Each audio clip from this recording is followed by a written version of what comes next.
And in business, he's got over 104 real estate units right now in his portfolio, with 60% of those being with partners.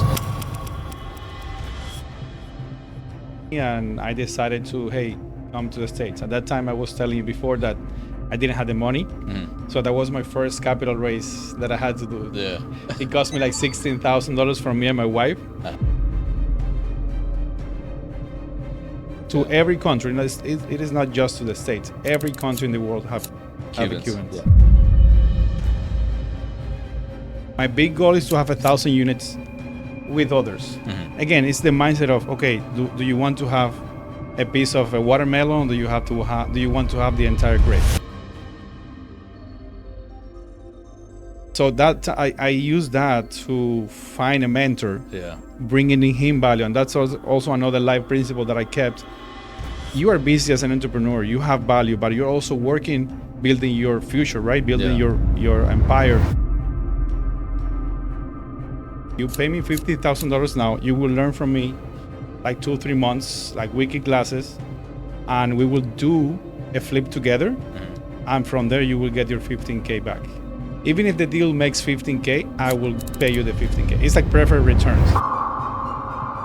Welcome to another episode of Pick Up the Phone podcast. I'm your host, Josue Llanas. I'm the founder of GetYou.ai, the first voice AI with emotion detection. It's not artificial intelligence, it's emotional intelligence. Today's guest is Liuver Sanudo. He's a father, he's a husband, he's a Cuban immigrant, investor, faith-driven leader. And in business, he's got over 104 real estate units right now in his portfolio, with 60% of those being with partners. And at any point in time, he's got over 10 to 15 rehabs going on. So, Liuver, thank you so much for being here, bro. I'm excited, my man. I was telling you before that this is the biggest Houston podcast. Well, that's a goal, right? I don't know if we're quite there yet, but that's definitely the goal. So, yeah, thank you so much for being here, man. I want to just get started right away, bro, and let's get started with your story. You're born in Cuba? Let's do it. Yeah. Born in Cuba. I came to the States like almost 10 years now. Okay. I'm less than a month to be 10 years. So, former software engineer. Going back to Cuba for a second, software engineer. I always had that entrepreneurship kind of mindset thanks to my family. Yeah. I hated sales, but I like it getting the money, right? The results. Yeah. So amazing. back in Cuba, we don't have like business structure, but the biggest business in Cuba, there is no capitalism, right? There is no like money structure like banks, debt. So the best thing you can do is buy something cheap and sell it at a high price. Right. So I always had that. Even working as a professor in the university, I was also a part-time barber, and then selling like T-shirts and stuff from Mexico that I have contacts. No kidding. Yeah. Nice. So as any Cuban with a little bit of vision or the hungry to do more, right? Yeah. Those type of systems is the worst for an entrepreneur. Right. So my dream was to come to the States, and yeah, we did it. At that time, we had to go to Ecuador because we had open borders, like free visas to Ecuador. Actually, the government did that on purpose. Every time Cuban people were kind of like stressed out, like getting ready for a revolution or something like that, they opened the doors to a country. Right. That was a very, very intelligent move. Yeah.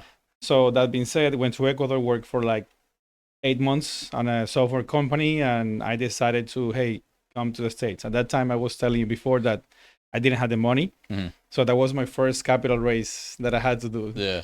It cost me like $16,000 from me and my wife. My wife was like, are we going together or this is done? She knew better. Yeah. Relationships, like long distance relationships, they're not as good as being, Of course. connected. Yeah. So I raised the capital from my dad and my dad's friends, and like a month later I was here. At that time, Cubans, we had the political asylum process. Yeah. That we went to the border, to those border offices, and they gave us a parole for like a year and a half to be like waiting for a work permit, then the green card, and then finally after 5 years we could apply for the citizenship. Wow. In every step, I was like a week before the date, I had everything ready, bro. Yeah. For me, it was so important to get the paperwork. Right. That was the most important part. Right. to be here. Yeah. Well, I mean, you definitely don't want to get kicked back to Cuba, right? That was the worst part. And on my journey to the States, we had to cross countries. We pay to those guys, to like the human trafficking guys. Yeah. We call it coyotes in Spanish. Yeah, coyote. I remember Nicaragua, because immigrants through the borders, through the Latin America, we're like a cashier. What do you say? We're like a cashier machine. Yeah. Cash machine, Yeah. right? We're like an ATM. A walking ATM. A walking ATM. Yeah. And I remember in Nicaragua, because the army was connected to, the government, they got us, and that was the biggest fear of my life, getting back to Cuba. Not even dying. Because at that time, with the adrenaline, you don't know, right? You don't know what is going on. Yeah. But that fear of those people sending you back to Cuba, as long as I remember that's the biggest fear that I have in my life. Wow. That someone kicked me out back to Cuba. It's not even death, right? It's not even death. It's going back to Cuba. Yeah. It really goes to show you how deeply rooted those fears are, and in communism, I think that's what really kind of tore that country apart. Yeah. So it doesn't work. I think there is like stats that 10% of the Cubans who went through the sea, through the between Cuba and Miami, through the sea, through the water, they died. That's a like 10% rate. Wow. Of not surviving that. Not being able to make it. Yeah. Yeah. It's not an easy journey, I imagine. Yeah. That's a lot of 10%. That's in real estate, that's a really good return. But definitely not for human lives, man. That's a sad stat for sure. But back to it, man. You came here, so you did a capital raise, right? You raised $16,000 to pay human traffickers. You got here to the US. You were mentioning earlier that as soon as you got here, within 3 days, you found a job. Yes. So that sometimes we say that the best thing to have is like being under pressure. Yeah. For me, I always work well under pressure. So at that time, we owe like $9,000, $8,000 to my dad and my dad's friends. So I needed to work. And I told him, hey, I'm going to pay you in like a month and a half. So 3 days after, my wife got a job on a toy store, and I got a job in a plumbing like company. Yeah. Like 3 days after. We didn't have the time to even rest from the trip. Yeah. But luckily, like a month and a half later, we were debt free, and we were living in our own apartment. Wow. Yeah. And we bought our first car, like a beat up car, but month and a half after, thanks to our hard work and the fire that we had under our butt. That's there was incredible. no option, bro. No, of course not. Yeah. At that time, you don't think, can I do this? Can I do that? No, there's no option. There's no thinking. You just do it, right? That's incredible, man. I love the spirit of the immigrant, right? Because they come here with a hunger that's completely unmatchable by anything. Like after being beaten up for all your life and then just getting here and seeing all of the opportunity, right? Like you'd be a fool to not take advantage of it. It is a super nice combination between that hungry, that fire under your butt, and a sense of gratefulness at a different level. Yeah. Those two combined, bro, it's like you're working, you have that hungry, but at the same time you are grateful. You're so happy you could work. Yes. You didn't even get that option in Cuba, bro. There's no work, right? There's no jobs. You can't make any extra money. But jobs, like government jobs, like everything is like controlled by the government. I read in a book, very good book, the best explanation of those systems, that socialism, they control the opportunity and they control the results. So keep everyone in the middle. Right. Once you start growing, they will cut your head. So they have you in the poor, everyone equal, but everyone poorly equal. Yeah, everyone poorly equal. Yeah. Yeah, no one's happy. Yeah, for sure. That's why everyone wants to get out. Everyone. To every country. It is not just to the States. Every country in the world have Cubans. Yeah. I just read it today, actually, that the Cuban government finally has publicly announced that they're in negotiations with the USA. Yeah. So that's very interesting. I don't know what's going to happen there, but they're going to have to open up their borders and maybe change up some things there. They will not. They will try to save their assets little by little, but the only solution is to cut their heads. Like, yeah. once and for all. Once and for all. Yeah. Is your dad still in Cuba, or was No, he here? actually, they're traveling because they got their visas thanks to me, because now I'm a citizen. Yeah. So they go to Cuba like 3-4 months and then they come back. Oh, nice. So, He's my free handyman. yeah. We have a family business. Everyone in our family works in the business. Oh yeah? Yeah. That's amazing. So when you say the family business, you're talking about real estate? Real estate, yeah. Okay, cool. Full time. Real Full-time. estate, yeah. And everyone kind of has a part in it. Yes. Everyone works in it, and everyone works the fruits of the labor too. Mm-hmm. Yeah, that's amazing. Yeah, good for you, bro. That's amazing. So let's get started with kind of like the journey. So you get here, you know, you don't have 2 pennies to rub together, and you have debt. Actually, it's probably worse than minus that. 8,000. Minus 8,000. So you work your ass off. You know, how did you even raise $8,000? How'd you make that much money? Like, I'd say most people coming here aren't able to make that much money. No, because remember, there is a couple. There is always power of being a couple, right? Working together. Right. So we were making like $2,000 or $3,000 each, working 7 days a week, sometimes 6 to 7 days. Yeah. And luckily we had family here, so we were not paying any bills, right? Okay. So a month and a half later, we gathered that money. Yeah. No, that makes sense. So they help us like, hey, it's your time now, work, pay that debt, and then you can start working for yourself to get your own stuff. Yeah, that's amazing. So what happened after that? You get your own apartment. What do you do for work? Get an apartment. Remember, I'm a software engineer, and I came here and going back with the same principles. I'm grateful, but I'm going to work my ass off. So I knew that I was kind of lucky to be a software engineer because you don't need any other type of like titles here, right? Yeah. You don't have to go to school. Right. In software engineer companies, like the code, you need to, in order for you to get a job, you just need to prove them that you know code, what you say you know, right? So you need to have a portfolio, you need to pass like tests. So it was super easy for me. I mean, not easy, but in those 8 months to 1 year and a half, when I was waiting for my work permit, I studied English after my job. So actually at noon, so in my plumbing job, that hour that we have a lunch hour, I was studying English, and then after 5, studying English too. Wow. And yeah, luckily, thanks to another business that I had, that actually I'm so grateful about it. Like a couple of weeks after I came in, a friend of mine introduced me to network marketing. Yeah. Amway. What is it? Which one? Amway.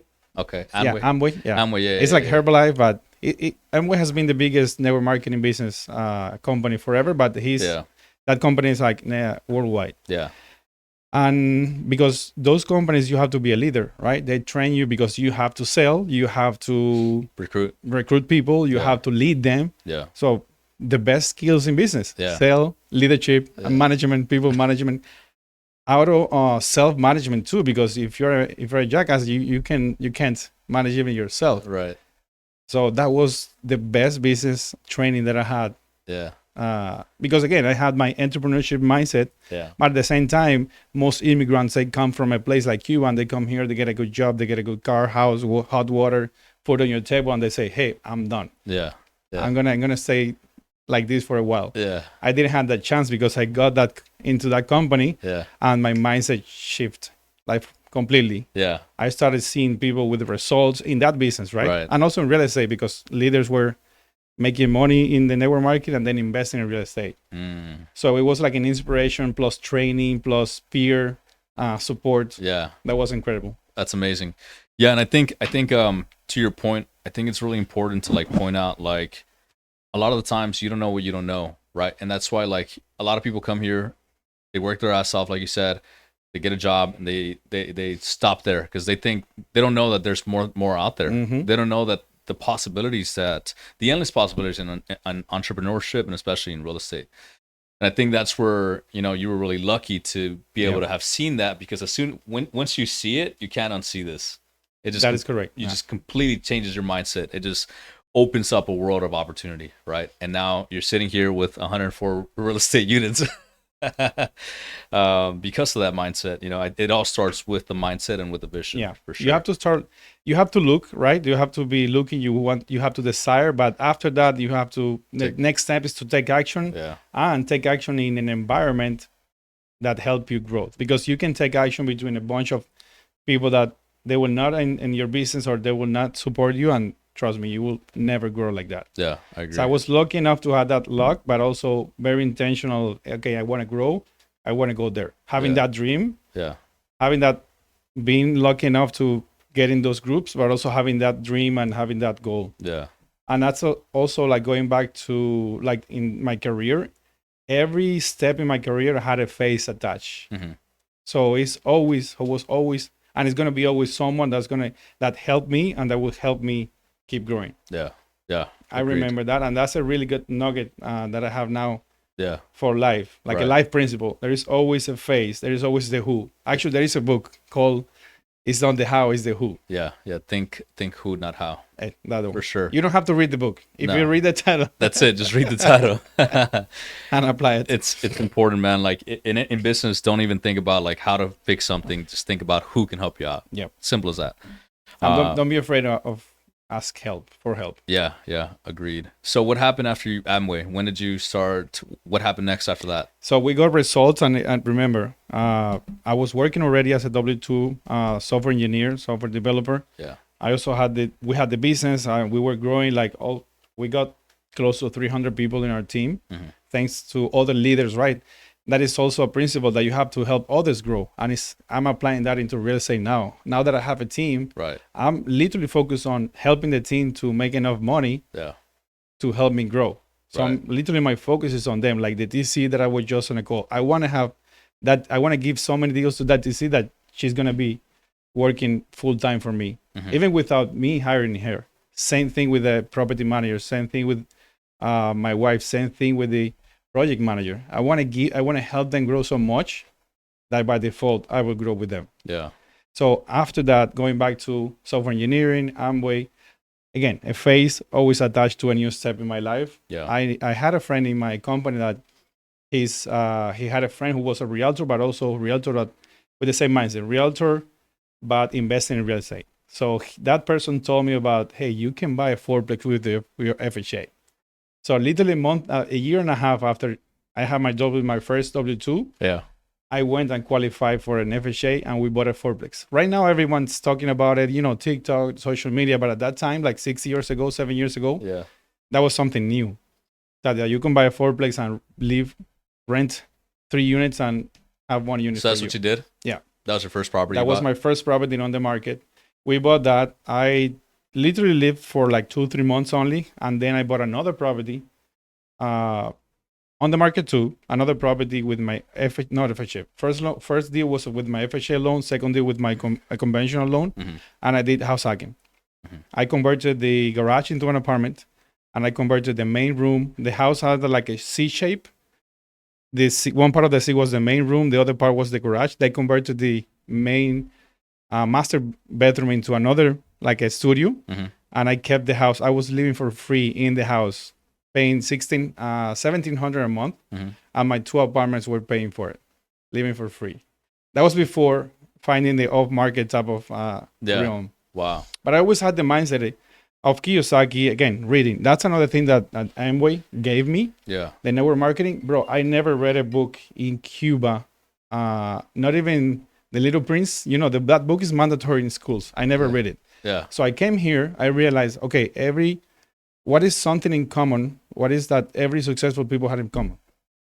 They read. Yeah. They read. Readers are leaders. Readers are leaders. That's why I also found my faith. Yeah. Because everyone believing in God is like, okay. That was how it started, like going to church. Success leaves clues. Oh yeah, all the time. Yeah. I'm the kind of guy who doesn't ask for how to do it. Just if I see you that you have the results and you tell me how to do it, I will put it blinders and I will do it the way you say. Yeah. And then I will find if it's good for me or not. Yeah, yeah. So going back to, I was reading Kiyosaki, Grant Cardone. Yeah, multifamily, multiple doors, less risk.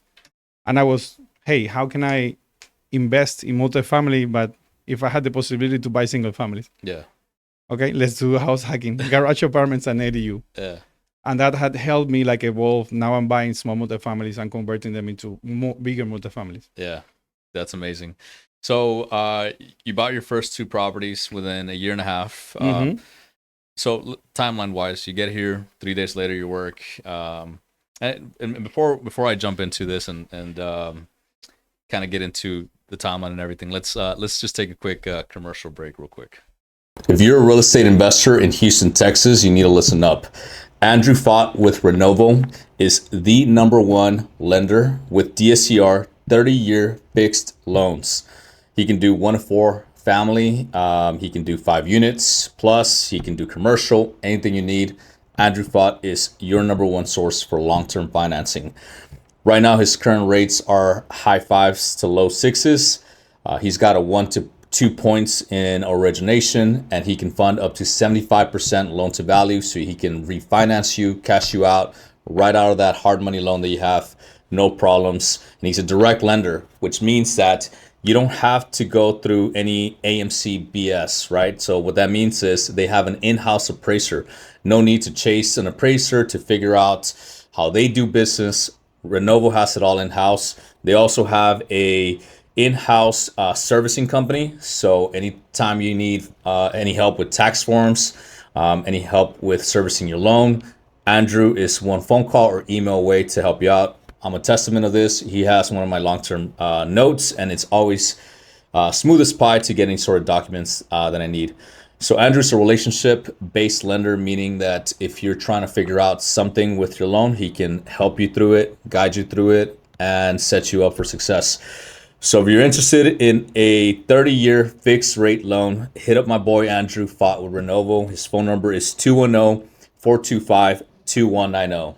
If you're a wholesaler in Houston, Texas, Cason Sullivan is the number one guy to getting your deal sold in as little as 3 days. So Cason Sullivan works for the number one buyer in all of Houston. This is called New Western. It's a massive operation. They have 20 to 30 dispo agents working around the clock to sell your deal as soon as you get it. All you need to do is, if you have your deal, call up Cason. If you give him just 2 to 3 days, if you give him property access, he can get you any number on any deal. They have a full closing team, so you don't have to worry about escrow, transaction coordination, any legal, and that gives you less time selling the property and more time to source your own deals. And that's how you scale your company. Cason Sullivan closed 72 deals last year, so you know that this guy is the real deal and an actual operator. You can reach out to Cason at 409-527-1115. All right, cool, and we're back. So we're talking about the timeline from you coming here. You know, you get here, 3 days later, you get a job. How long until you found Amway?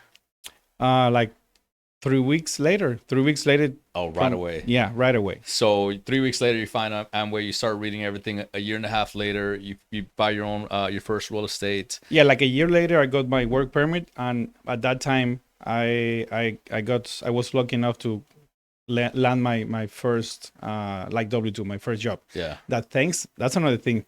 Thanks to the information that I got in the business in Amway, I would say lucky enough, but I had the skills, the people skills. That's another great skills. I had the people skills to like enough the guys who were hiring for HP. My first job in the state was in HP. Uh-huh. A couple of Brazilian guys who were the team leads of the software department, Mm-hmm. and they liked me enough and they hired me. Yeah. It's in business, in anything in life. You can be the guy with the best skills, but if people don't like you and you don't like to work with people, they're not going to hire you. Mm-hmm. So they prefer hiring someone with the skills, with the people skills, and with the open mindset to learn. Mm-hmm. Of course, you need to know what to do. How to do the job, but they prefer hiring you versus the other guy with super skills and no team skills. Wow. Damn. Yeah. Incredible. So you get your properties, right? You get to your first 2 properties. How long did it take you to, you have your W-2, right? Yeah. So remember, I came to the States. 3 days later, I started to work as a plumber. Then 3 weeks later, someone introduced me to network marketing, to Amway. All that time, I spent 4 or 5 years in the business. Yeah. We still have the license. We still have team, but it's more passively because I'm more into real estate now. Yeah. A year after, when I got my work permit, I got my W-2. So I had W-2 and business at the same time, which is great. Yeah. That's another, stack multiple income. Yeah. That's another thing that I learned. And at the same time, a year and a half later from my arrival, let's say, call it like that, I I was able to buy my first property using FHA with Yeah. my W2 now income. That's Yeah. another thing. I use my W2 as a superpower to buy like my first 10 properties to refinance. Then I bought like 6 months later my second property, and then someone introduced me to an off-market deals. I was Ray Kiyosaki and all those guys. Yeah. We buy a property and we rehab the property and then we refinance. And at the time, I had only 2 properties buying those properties on the market. On the market, yeah. I was reading those books. It doesn't make sense. How can I rehab that property and refinance if I'm buying them at 100%, Right? like the value? Yeah, it makes no Voila, sense. off-market deals. And someone through other people, like 5 connectors, introduced me to my first off-market deal. And guess who was the wholesaler? I sold you your first deal, bro. That's hilarious, bro. So when was that, man? That was what, 2018, 2019? Yeah, like 2 years. Yeah, like 6 years ago. Yeah. So 6 years. And I have a really good story attached to that deal. Like, yeah. That deal gave me and my wife and my family kind of the reality or how the real estate works, how real estate works in general. Yeah. So jumping back to the future, like a year after we sold that property because it was in Rosenberg, like a little bit far because we moved to Spring. Yeah. And we needed to pay because I kept investing. So I accumulated like a lot of debt, right? Yeah. And I decided to sell that. I don't like to sell. I had that, again, that Kiyosaki mindset. But again, in real estate, sometimes you have to cheat, you have to evolve. And I needed to sell that. And also at that time, my wife started to help me in real estate. And she was like, no, dude, this is too much stress because I gave her all the stressful tasks of real estate. Yeah. I'm the guy doing the deals, making connections, like closing deals. And she was the one handling the tenants, the Airbnbs, the pad splits. Yeah. All the shitty part. The shitty part, the worst part. Yeah. And she was, no, this is too stressful for this money. And we went and sold that property. Yeah. I bought it like at 140. I remember I put like 20K in rehab. And when I refinanced, the bank gave me 110 or 115. Right. So I left in the deal like 30K, right? It was a duplex, single family home with an ADU. Remember, I always had that mindset of multiple doors. I don't like single families. Right. Well, long story short, 4 years later, we sold that property for 300K, and I owe only 120. We paid a bunch of PMLs, and we made like 70K. So basically, we made like 160 after all the debts paid. Yeah. And we kept like 70K cash in our account. Holy cow. So she was like, and I always had that in my mind. I know that real estate works like that, but our spouses, our wives, our girlfriends, they don't know, right? Family don't know. We know. We men know. Because we see it. We see what's going to happen on the back end of it, right? And the way that real estate works is like you don't see the return for a long time. Yeah. For a long time, you don't see it. But then all of a sudden, you sell a property, boom, 200 grand in the account. What the heck just happened? You know what I mean? And I went and I bought her dream car, like a Navigator, like a white, huge Navigator. Yeah. And she was like, okay, I'm happy now. Yeah. Okay, real estate works. And I told her, okay, that's how it works. You have to take the hits. And actually, I showed her the annual like P&L. That property, a couple of evictions, couple of headaches, ACs. But at the end of the day, that property was giving us like 20K a year net after all the expenses. So 20K a year for 5 years plus $160,000. That property made us like 60K a year between cash flow and equity. Right. And imagine that if we do the same with all the portfolio. I showed the portfolio, right? You see, right now you see evictions, you see headaches, you see HVACs. But what I see is like freaking $200,000 per property if we sell. Yeah. Which we're not going to sell. Right. But you have all that in unrealized equity. Correct. Basically, how you should see it is as piggy banks, right? Piggy banks that are all accumulating or are all worth $200,000, right? That you can liquidate at any point in time. Yep. So if you're ever cash strapped and you're saying, hey, I need to sell, boom, sell one, just like you did that day. And boom, you have a cash in the account now. Yeah. You can do whatever you want. And also I was that type of guy because I had my W2. I had that business, so I had some like active income, but it was not enough, right? When I left my W2, after buying a bunch of deals after yours, I say, hey, I love this strategy. If I buy properties like cheap enough, I can refinance using my W2. Banks love, hey, software engineer making good money. Yeah, let's give him good rates. So I bought like 10 properties like that.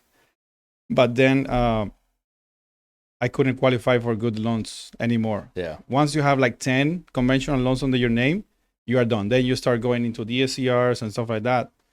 And I started looking now for more options. And that's where I found, after that, I found Pace Morby with the creative finance, buy things without money. Yeah. Zero money down. Yeah. Zero money down.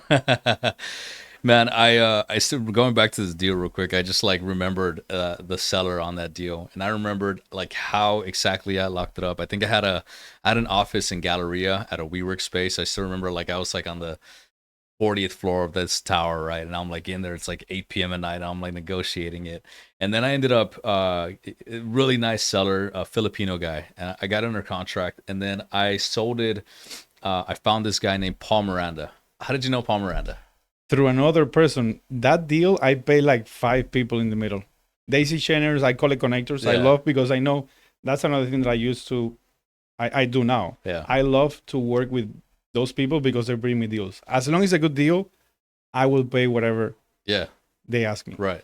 Yeah. So Paul Miranda connected with a friend of mine, and a friend of mine sent me the deal. Yeah. And she pulled me literally. Yeah. push me into the deal. Yeah. And she connected me with Javed, which Javed is a private lender here in town.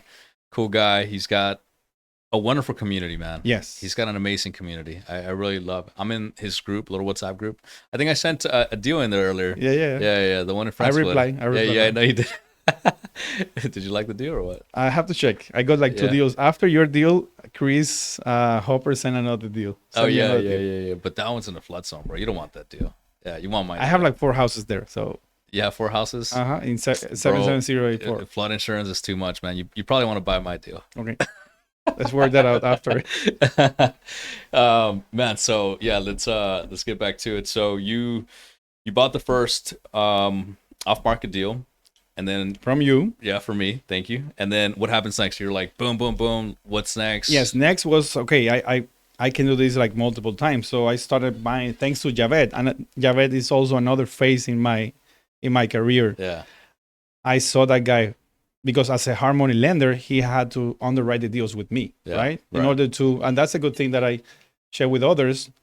If you're new, go ahead and use, if you don't have a mentor, if you don't have someone that can help you, go and find a mom and pop hard money lenders, because they have to underwrite the deals with you to make sure. So they have to teach you. Yes. So I realized, this guy has to sit with me for like 30 minutes on every deal that I sent. Yeah. And I was like, okay, I want you as my mentor. Yeah. You're not going to know it now, but you're going to be my mentor. So I was sending him 4 to 5 deals a day. Yeah. Just to sit with me for 2 hours on underwrite. Yeah. And at that time, he didn't have enough time during the day. So I had to wait like at 12 a.m. in the morning to underwrite the deals with him. And he would do it at that time? Yeah. Really? Oh, he's a night owl. So he goes to bed like at 3 a.m. No kidding. Yeah. So that I use that to find a mentor. Yeah. Bringing in him value. And that's also another life principle that I kept. You are busy as an entrepreneur. You have value, but you're also working, building your future, right? Building your empire. Right. If I want you to help me, it's not that, I mean, you're a cool guy. I can call you. You can spend some time with me. But if I really want your mentorship, your time, you have to bring had to bring value to you. Yeah. So at that time, okay, let me bring value to those guys. As a software engineer, I went and created a database. Actually, in the group, the WhatsApp group, we have a database of contractors. I created that. You created that? Yeah. We did it every event. I was the guy doing the events. I was like, I did events in Cuba. I would do the events. Yeah. I'm only the few Latinos in the group. It's mainly like Pakistani and Indian investors. Yeah. I'm the Cuban guy bringing the Cuban cigars. So bringing value. Yeah. So they were also bringing him a ton of deals. We closed like 30, 40 deals together. Really? Yeah. With Javed? Mm-hmm. No kidding. I stopped using Javed like literally 6 months. No, a year ago. Uh-huh. A year ago. Yeah. Because now I have better lenders, more private money lenders. Yeah. But their relationship was so big that he was giving me like everything, even giving me money up front. You can do that when you have relationships with your lenders. Yeah. Yeah. That's another thing I think that needs to be talked a lot about, that you can create a magnificent structure with a private lender. I mean, I've heard all sorts of things. Like I've heard So like the lender that I had, bro, I would come to the table with like just paying like maybe $800, $1,000, whatever there was, but they were basically financing the entire deal. Not only that, but they were allowing me to wholesale the deal to myself. So I would wholesale the deal to myself. So Make money now. I would close the deal, and one day I would send $800 to the closing table. The next day I'll get a check for 20,000, 25,000, 30, whatever I wanted. They would sign off on it. I would fix it up, and then I would have to pay any sort of monthly payments for the lifetime of the loan. I would just front the cash for the repairs. Whenever the deal was, whenever I reached a phase of construction, they would refund me, keep going to the end. At the end, I would close, pay them everything that I owe, and then just cash out and get the rest of my money on the back end. Amazing relationship. Why do you think I'm doing up to 17 deals at the same time? Because you have the same structure. Using that. Yeah.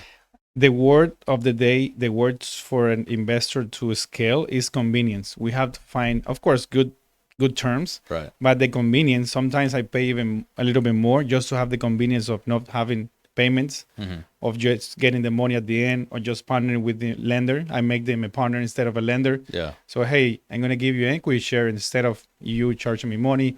Sometimes I do like in 10% and 10% equity share just to, I want to pay you just in case something goes south.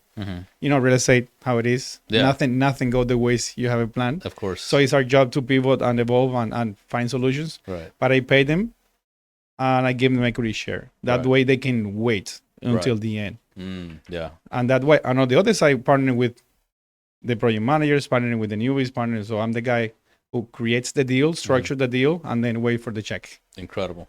That's amazing.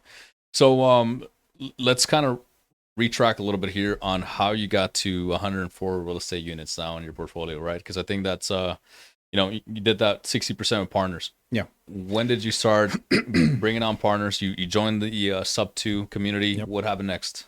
So remember, when I joined the Sub 2 community, I found the Sub 2 community because I had already 10 properties, right? And I was, okay, I'm getting now bad deals because at that time, the bank was told me, okay, you are done with the conventional. Also, I left my W-2.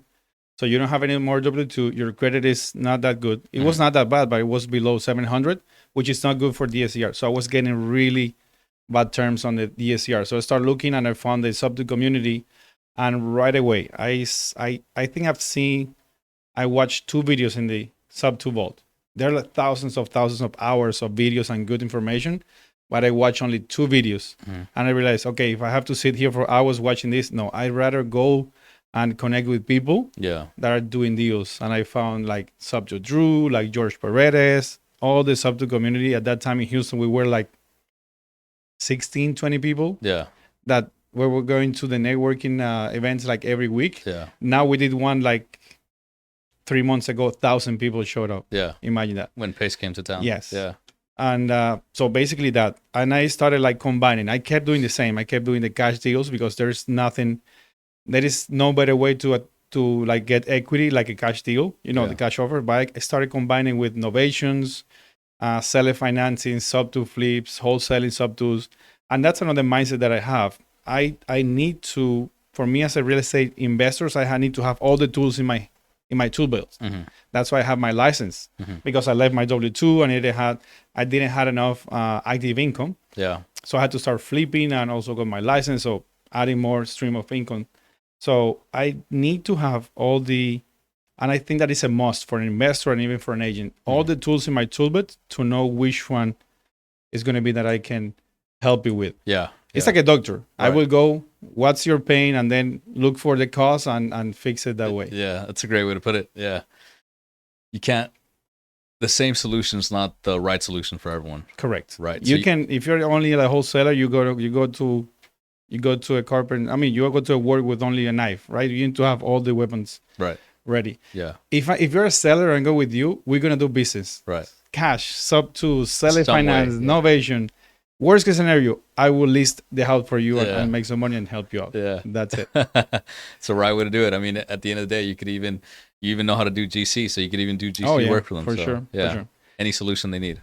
Yep. Yeah. So going back to the 10 properties, I joined the community, so I started mixing the Sub 2 with with creative buying cash. I start going to networkings, and also my approach to the marketing. I don't do marketing direct to seller. I just do marketing direct to relationships. I only connect with people that can bring me multiple deals, or can bring me other people like agents, like wholesalers, and also lenders. Yeah.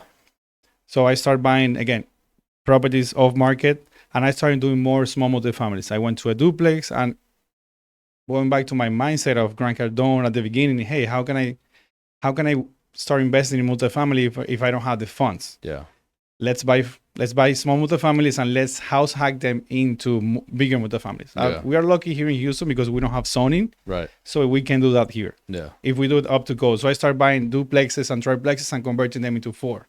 And now I'm buying 7 plexes, 8 plexes, and converting them into 9, into 10. Yeah. So that way, and also the number went crazy. That's a massive value add, because now, now we're talking about being able to be very creative with your valuation, right? Now, if someone's thinking that the ARV is XYZ, now you're seeing it in a different way. You're like, oh no, this is actually a different ARV. It's going to be higher, and now I can pay, the amount that you're asking for, because now I'm a GC, my repair cost is also lower, and my ARV is higher. What do you want for the property? Done. You know what I mean? Yeah. I have like 4 deals in the pipeline. There are only I would say 2-3 people in Houston that do what I do. One was I really want to dig into this. Let's before we go right into it, let's just take a moment to hear from our sponsors real quick. Guys, if you're doing business in Houston and you don't have a great title company, I highly recommend you guys to use Natalie Murillo with Black Label Title. They were awarded the best title company in 2026 by Houston Latino Magazine. But I think what's truly impactful of working with Natalie is that her title company can do pass-through funding for A to B closings. If you're an investor, this is very important to you, because it means that you don't need to have your own funds to be able to finance an A to B closing on a double close. You can use the funds from the C to B to fund A to B transaction. If you don't understand what that means, reach out to Natalie. She can explain it all to you. More importantly, you can make a very big assignment fee without your buyer or your seller finding out what that fee is. So it's a great opportunity to get with a investor-friendly title company. They also do blind HUDs, assignments, novations, subject to wraps. And so they close in all Texas counties, right? So they can do e-signing. You don't even have to have a closing in the title company, right? They do CE classes. Listen, guys, if you're wholesaling or you're investing in Texas, you need to call Natalie Murillo with Black Label Title. And the link for Natalie is going to be in the show notes. So the number for Natalie Murillo is 936-442-8486. Make sure you mention Josue Llanas with Pick Up the Phone Podcast. If you're a real estate investor anywhere in the United States, you need to listen up. GetHardMoney.com is a free platform for real estate investors. You can find local hard money, connect with the lender directly, request term sheets, and chat all in one single place. What I really like about the website is that they have free tools. They have built-in AI comping. They have flip property calculators. They have cash to close calculators. Everything's 100% free. You don't even need to sign up to be able to use their calculators, which I find extremely useful whenever I'm running numbers on a property. So it's going to be free all the time, no cost ever. So if you're investing and you need a lender or connections, or you need deal analysis tools, it's a no-brainer, right? It's a no-brainer to sign up. So the way to sign up is you go to GetHardMoney.com, and the link is going to be in the show notes. All right, we're back. So only 4 people. So do you want to I know? Do you want to share the secret sauce here? Yeah, I think I've shared that in my social media. Yeah. So I know that Boris Sanchez was doing. Actually, I bought one fourplex from him, one duplex that I converted him back into a fourplex. Yeah. So how are you adding the units before we dig in too much into it? Like, what do you add extra square footage, or do you split it up? What do you do? No, I keep the same square footage just to stay cool with the city, right? I just get the final permits. I don't do extra. I'm gonna start doing that now. Yeah. But I go and buy. Again, luckily we're in Houston, Texas, where a bunch of deals inside the loop, the 610 freeway, we call it the loop. We have big houses with ADUs on the back. I would say 30 to 40% of the houses inside the loop, the properties, they have like this type of structure, or they are like small multifamilies, or they have like main house with ADUs on the back. Yeah. And most of them, there are ADUs on the top of the garage. I don't like garages. I like the cars to sleep outside, and I always convert the garages into another unit. Yeah. Actually, I had one property that I had to lift the entire building because the garage was like 6.3, the height, and that's not a livable space. Yeah. By code, it's like 7.1 or 6.8, I don't remember. So I have to lift the entire building to make it livable and appraisable. Yeah. Because for me, it's like, hey, I can add like, I don't know, 200K in value, maybe like 140. Yeah. And $1,400 a month. If you calculate that, that was like $25,000 that I had to pay my foundation guy to lift the entire building. he made a nice payday. Yes. Yeah. So basically, yeah, that's a strategy. Looking for houses, looking for properties inside and I mean, not inside the loop. You can find those properties also in places where there's no zoning. Okay. So you can do that. The house hacking. And so you find places with no zoning, and then what do you do? No zoning, and it's like the co-living model, but I do a house hacking. So I take big houses and I try to convert the property into a bunch of apartments, 2 ones or 1. So that's a sweet spot for me. So if do you have to add like a extra kitchen and kitchen? extra, Okay. But separate entrances, like firewall, like I do it like very professionally now. At the beginning it was like more, when you start, Yeah. But now I do it like very in a professional way. We even call the city for the final inspections. Yeah. And again, the city, the inspectors, they know that there is an area with no zoning, and they have a place in the actual appraisal that say, hey, we're in Houston. This is a no zoning place. In HCAT, which is the appraisal district, it says that it is a triplex, but I'm appraising a fourplex. It's fine, and most of the banks will take it. No kidding. And I show them also the rents in the area.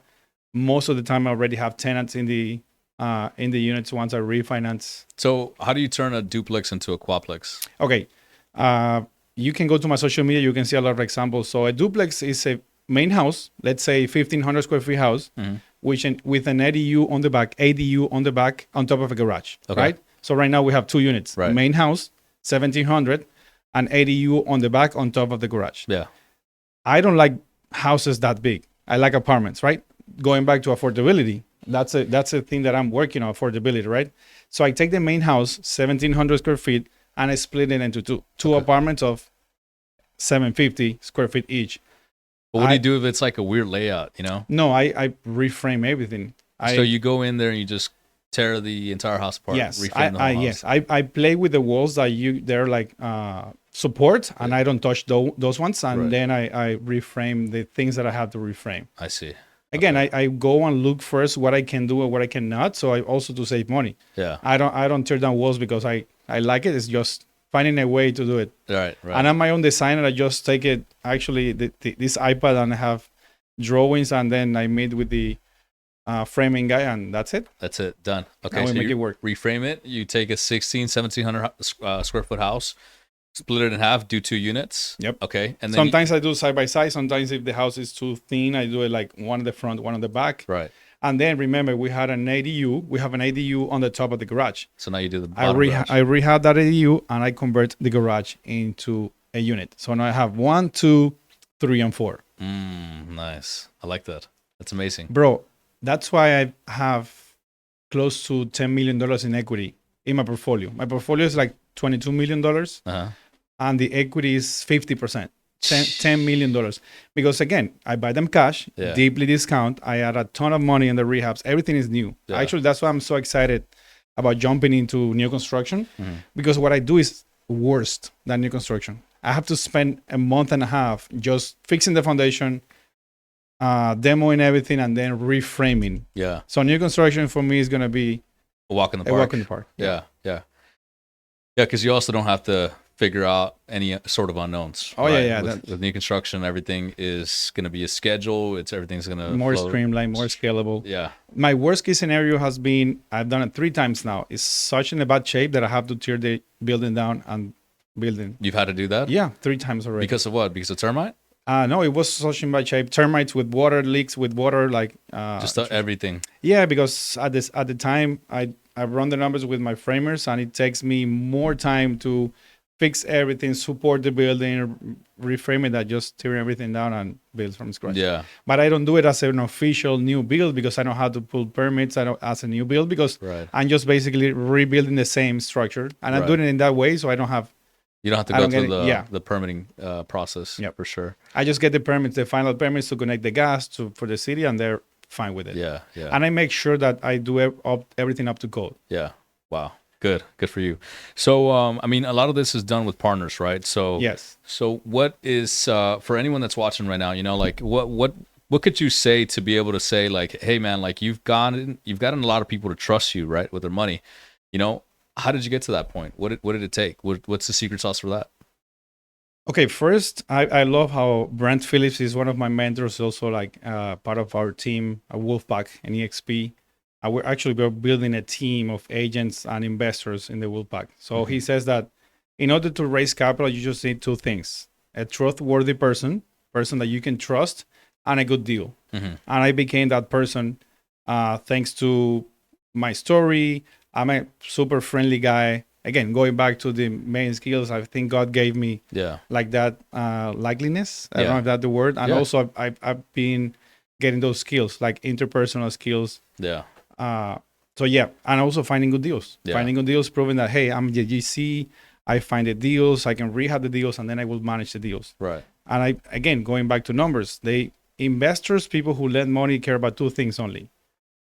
What's my money gonna give me back, my returns, and what's my protection? So I protect them with equity, with deeds, even like double equity, cross collateralizing, everything they need, I will give those investors. Yeah. No and I questions realized, asked. no questions asked. Yeah. I also have like second lien lenders, second gap lenders, I call it. Those are the lenders who lend you for the money that the hard money lender will not give you at the same amount, the same rate, no extra cost, which is not normal because gap lenders are at, I would say, more risky. It's a more risky lending because they're in second lien position. Right. Not with me. Right. Because they know you, they trust you. Yeah. And again, I love to share stories when I don't win, when I lose money. Yeah. Because that's how you see someone's character, is how you react when you lose. Right. That's why intentionally, but also like I like to share because, hey, I love to share when I lose money. That will give you an idea how this business is, because some people share out there like everything is like good, pinky. You're gonna become millionaire in like 3 years, and then they hit the first bad deal and they quit. No, I like to share the bad things too, so they know what it takes to be an entrepreneur. Yeah, yeah. So that combination, also the mindset, because sometimes I think, why do I have to share this with you if I can do it myself? But again, with partners, I can do 5 deals. By myself, I can do 1 or 2. Right? Yeah. Because I never had enough money in my bank account to go and buy a ton of deals. Remember, I came with minus 8,000, and I've been building, buying every time. I don't keep money in my bank account. Right. So how do you structure now? You know, like you have different partners and different people doing different things. Like, how do you keep track of everything? Right. Like you have 10 to 15 rehabs going on at any point in time. Right. What kind of systems or tools or software do you use to be able to manage everything at any point in time? Okay, so people, I would say that I rely a lot into people. Yeah. First, my key player is my wife. She, going back to the story that I told you before the podcast, she saw me struggling so much, and I wanted to grow. I wanted to, keep buying, but at the same time, I was tied on the back end of my business. Yeah. I remember closing multi-million-dollar deals and texting back people in my pad split account, my pad split manager account, landlord. Yeah.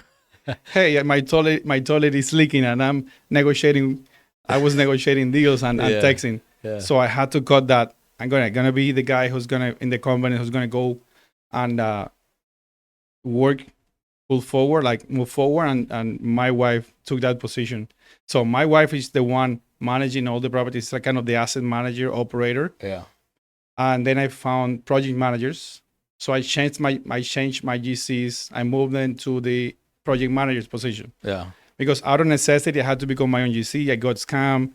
it's never the same. There's not that deal, right? Yeah. So that's a mindset that I always use. Always give people a piece of the cake, equity. That way they become your partners and not your employees. Right. So my wife on the back, of course, she has all the cake is hers, Yeah. right? The family operator, business operator. Then I have project managers who run the deal. So I pay them like a flat fee, but I also pay them percentages. If it's a flip, a percentage of the flip. If it's a buy and hold for me, if they save me some money on the rehab, they will get an extra cut. So they know that they have to save money. How'd you find the project managers? By necessity. I mean, I would say default. Accident could be people that I know that are good doing this stuff. Mm-hmm. And that's another thing of psychology. I know that I'm always the friendly guy. You know, I'm not that the guy who's how can I say it? So for me, it's very difficult to have like challenging conversations, for example, with employees. Yeah. I'm the guy who's always the friendly guy, right? Yeah. If I will never go into a discussion with you, right? Yeah. We will never fight. Yeah. If I don't like to work with you, we will stop as friends, but I will stop working with you. Right. I knew that I needed people in my team that were the opposite than me. So I find people now that are like black and white. They fight with not fight in a bad way, but you know that they don't take the BS of the workers. So you know what I'm trying to say? It's I'm the friendly guy. For me, it's very difficult to have harsh conversations. Yeah. I want to stay the friendly guy. Yeah. That's why I hire people that they don't care about going into. You need to have assholes on your team. Yes. Yeah. You need to have people. Maybe asshole's like a harsh word. I think a better word to say would be someone that's firm and stern about deadlines, about expectations, about quality. Yeah. When you're dealing with constructions, you're dealing with timelines, you're dealing with quality of work, right? Quality, bro. I remember my first deals as my own GC and my own project manager. I knew that things needed to get to be better, but I was, again, the nice guy that I'm about the relationship, about the everything. Yeah. I don't know if I tell the guy he's going to stop working with me. So, yeah. Again, by accident, by doing and testing. Yeah. Everything came into place. That's amazing. And now I know. I know myself, right? Know thyself and know the people that are the best to work with you. Yeah, that's incredible. So you're doing all these deals. You're wheeling and dealing. I think I just saw you also speak at an event in Colorado. Yeah, I've been speaking now into events. People invite me. Yeah. Because now I have a huge reputation in the Subto community. More than 40,000 investors nationwide. Wow. So I'm also became one of the instructors on the Subto community to do fix and flip instructors. So I teach the community 40,000 investors. So you're one of the instructors? Yeah, three of us. Wow. One guy from Chicago, another guy from Orlando, and myself here. Wow. I mean, we don't have the 40,000 people connecting in a Zoom, but usually like between 200, 300 to 1,000, maybe less. But we are in the vault, so people will go and see our classes. Right. And then they come and find you on Instagram and everything. Yeah, and also doing social media. I'm doing more intentional on social media. Also, I joined the going back to join and going to the places where people are, right, where the growth is. Yeah. I joined the mastermind, Paces and Jamil's mastermind, the Owners Club, and I knew if you want to play at high levels, you have to join. Sometimes paying, sometimes adding value, but you have to be in those places. Yeah. And also Pace has a structure like super smart. He realized, hey, this community is becoming too big to impact people directly. So it's going to be him versus, to 40,000 people. So he created like a closed doors kind of mastermind that you actually have to pay like every year. The Sub2 is a community that you pay once and that's it. You are in there forever, right? But the mastermind is every year. And it's only leaders that are willing to give to the community. And also he's pouring now all of his reputation into those leaders at the Owners Club. And then the Owners Club, they're giving their value. And that's another thing. In real estate, it's not just about other people's money. It's about other people's reputation. Yeah. OPR, could be? OPR. Other people, OPR. Yeah. Like I did with Javed. Yeah. At the beginning, hey, I'm in a group of investors like Pakistanis and Indians. There are a bunch of guys with a bunch of money. Do deals with me. Yeah. I saw Javed doing that a lot of times. Right. He negotiated every time with wholesalers. Hey, he shared, like, he was always sharing his WhatsApp group. Uh-huh. Hey, I have 200 investors here. So if you send me a good deal, Yeah. I will connect you with the 200 investors in my group. Right. So leveraging, always leverage, always leverage. Always That's the leverage. word. Yeah. Amazing, dude. Amazing. So what do you think is next for you then? Okay, so next for me is going to go doing the same but bigger and better. Yeah. What I'm trying to do bigger and better on my cash income or my money now income, kind of active capital, is keep doing the new construction. Keep doing the flips and start doing more new construction, new development. Why? Because I can scale. I can easily do 50 flips a month, but it's going to be crazy. There's no one out there doing 50 flips a month. It's not a scalable business, right? I know one guy is doing it. Really? Yeah. His name's John Ricky. He's a madman. He's I think they're doing like 40. And I think he also even what's his name? James Toller and DK. Oh yeah, they're doing a bunch of They're deals. doing, I think, probably close to that, maybe like 40, 50. I mean, but they, again, like infrastructure, right? Like it is insane, right? Infrastructure, reputation, access to capital. Yeah. I mean, it's just a crazy amount of effort and a lot of stress. It is. And that's why I see myself, and I see like every like real estate investor, like flipper, they go and evolve as a landlord. So they stop doing a little bit so they get more cash flow. Yeah. Or they go and evolve as developers. Right. And actually I'm hiring a mentor on the new construction. I know how to do it, but I want to have mentors. That's another life principle right there. I will never do something new in my life again without a mentor. Yeah. Never. Every time I go and do something new in business by myself that I think that I know, I will lose money. So never again. So the guy told me, hey, the guy that I'm hiring as a new development ground up mentor, he told me there are no flippers, like public rated flipping companies, only builders, only That's very true. Developers. That's very true. Yeah. Only developers, meaning that the actual money is in development. Yeah. I can do 50 houses in one piece of land, and it's going to be one project. Right. But to do 50 flips and in such a big city like Houston, nightmare. Yeah. So that's where I see myself. And that's my cash now, lifestyle. I also have a bunch of people that want to learn from me. I'm doing like some one-on-ones. I don't want to do a lot because I don't want to be the teacher teaching on a classroom. I want to be the guy doing and teaching what I'm doing. Yeah. And doing some also wholesaling to those people, to those students. I have a bunch of investors now, not nationwide, offshore, from Mexico, Netherlands, Canada. They want to invest in the States. And on the back end, the cash flow, wealth creation, freedom, I want to start buying more bigger assets. I would say up to 100. Yeah. My biggest now is 8 units, up to 100, and also mobile home parks. I want everything related to construction, like value add. I know that big numbers, like big multifamilies, they're more like spreadsheet investors. Yeah. But I love construction, so I know that I can add a lot of value there. Yeah. That's amazing. So definitely development then. That's kind of like a future you see. Because it's easier, scalable. I can sell a product better to an investor. Again, my mindset is always bring investors with me. Yeah. My big goal is to have 1,000 units with others. Again, it's the mindset of, okay, do you want to have a piece of a watermelon? Do you want to have the entire grape? Right. What do you watermelon? Yeah. A piece of the watermelon. Yeah, it's going to be a lot more than grape. Yeah, sure. But you have the entire grape just for you. Yeah. Well, no.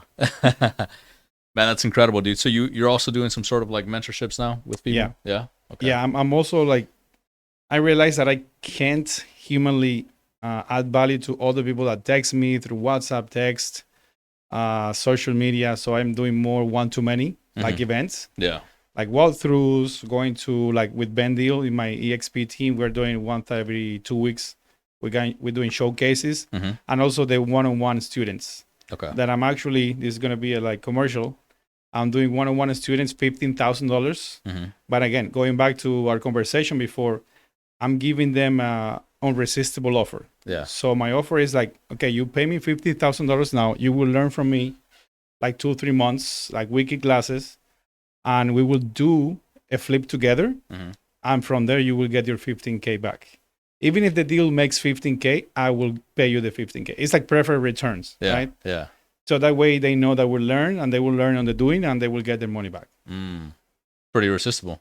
Irresistible offer right there. Yeah. I've been doing that. I've been doing JVs a lot with newbies. Yeah. But again, I have to work with them. It's more difficult. Some people realize right away, hey, this is not for me. Yeah. It happens like a couple of times. Yeah. And then I usually have to go and take over the project. Yeah. And I prefer that they pay me first now. Yeah. And if not, I will take over the project, but I have now the money. And then we will split the profits from the flip. Yeah.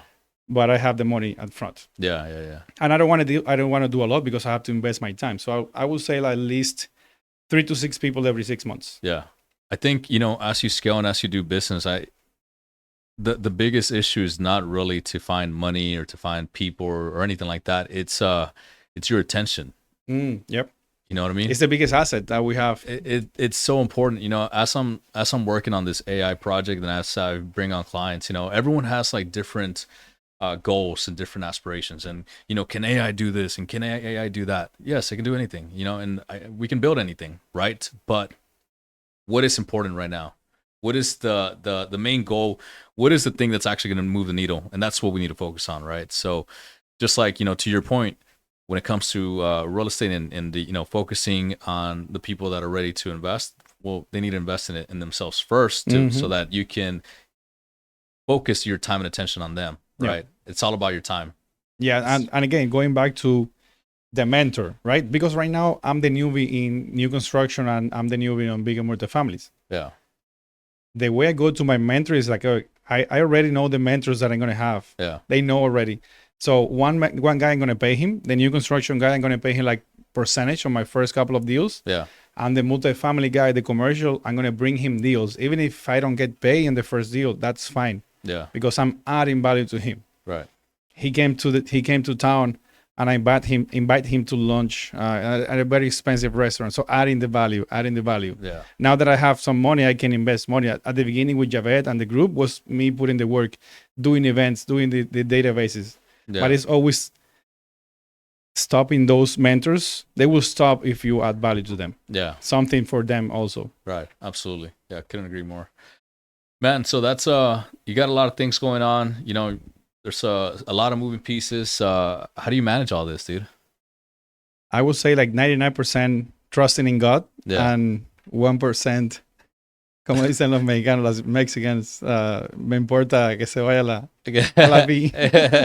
I don't care. Yeah. I've gone through a lot. I mean, not in a bad way, but in business is very stressful. Yeah. Now I know, again, thanks to my faith that everything is going to be okay. Everything's going to work out. Yeah, everything, even if it gets stressful right now. Yeah. Even if I lose money, and that trust that I have with people, even if I have other people's money, because I know a lot of investors that they don't want to raise capital because they feel the pressure of managing other people's money. Yeah. But I know in my heart that if you lend me money and I lose that money, that is a possibility, I will pay you. Yeah. No matter what. Yeah.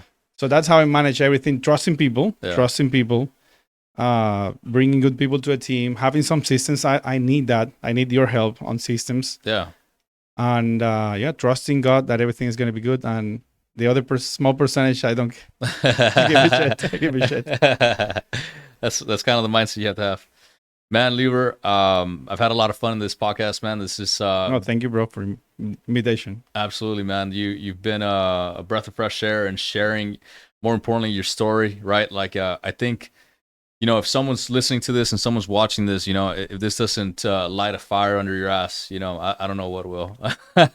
Here's a guy that came negative 8K to the US and, has made something for himself. So I think that's something to show, and more importantly, an inspiration to show you that it's possible, right? To show you what it's possible. You've heard it here, the exact stories that led Liuver to be who he is today. There's no excuses out there. There's the internet. Now you have AI to teach you anything that you want to learn, right? It'll teach you step by step. Anything you want to learn, you can learn it on using some sort of LLM, right? So no excuses. Get out there. Out there, real estate communities, good communities, not just the sub two that I am, the Javets. There are good communities in every town that you can join and Yeah. add value to those people and learn and do. And the probably the best way to find any sort of community, is probably Facebook groups. Oh, yeah.